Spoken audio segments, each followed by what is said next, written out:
So today I'm bringing you my top 5 most underrated games, and these are in no specific order. They're all great games, and these are games that you should play if you're tired of Call of Duty, Halo, Gears of War, Assassin's Creed, those kind of games, and just give these games a chance. They're amazing. Just go into it with an open mind, support these developers, and love these games, and let's get started.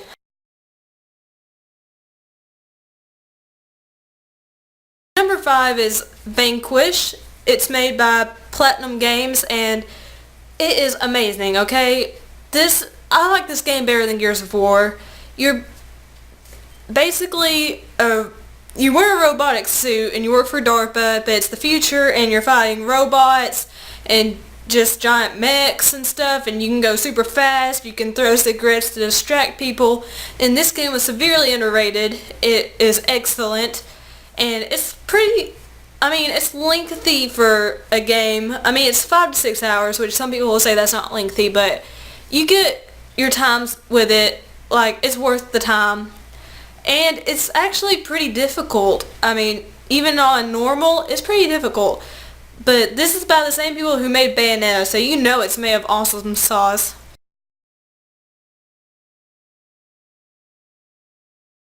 Number 4 on my list is Mirror's Edge.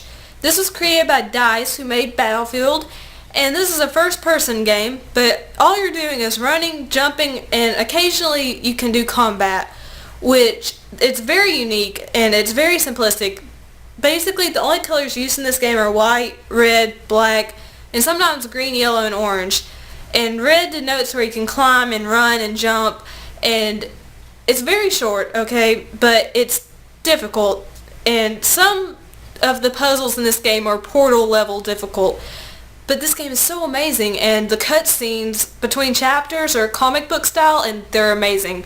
And I'm so glad that they're making a second one, because this game is really, really underrated, which I was actually kind of surprised they announced they're making the origin story of this.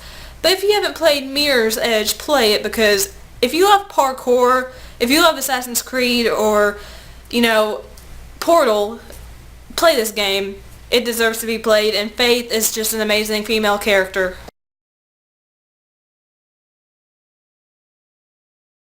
Number 3 on my list is The Darkness, developed by Starbreeze, and it was very, very underrated. And it's a game where you can either do stealth or combat, but stealth, they want you to play stealthily, okay?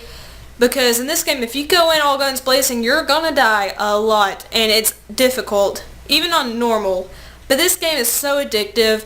You have the darkness powers, you have the darklings that go around and do things for you. There's 4 different kinds of darklings, and the darkness powers can grab people and slash their throat, stuff like that. It's very graphic, and this is not cel shaded like the second one is, but the original.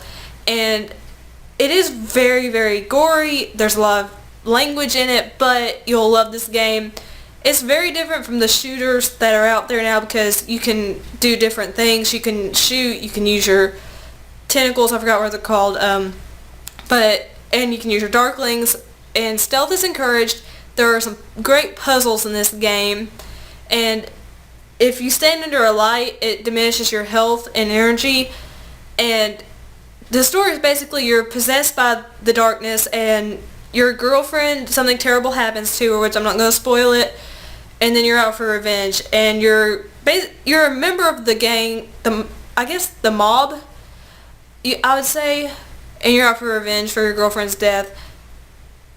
And I just kind of spoiled it, but it's a great game, and it was really underrated. But check out The Darkness. Come on. It's just amazing.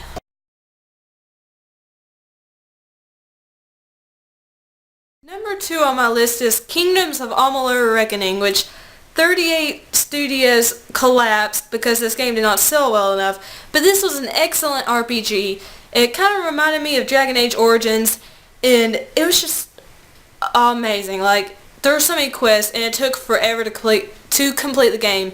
If you just did the main quest, it took you 50 hours around, but if you did the side quest and the faction quest, it'd take you up to 60 hours, and this was a great game.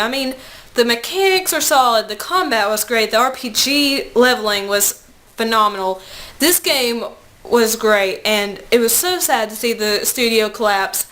I think it only sold over 1 million copies, which they were expecting 5 million, and it collapsed. But this game was made by Kurt Schilling and R.A. Salvatore, and it was also developed by the person who created Oblivion.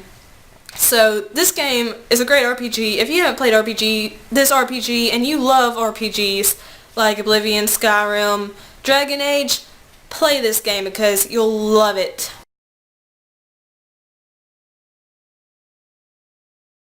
And number 1 on my list of underrated games, which this doesn't have any more importance over the others, but it's Deadly Premonition. And yes, I know that it's in the Guinness Book of World Records Gaming Edition, but a lot of people have never even heard of this game, and if you buy the Xbox version, you're going to have awful combat, but the story is just, it's got an amazing story, and it's just so unique. You don't find games like this, really, because this game is like the Twin Peaks of video games, and you're playing as Agent York Morgan. He goes to a town to investigate a murder, and then just creepy stuff happens. This game is seriously creepy.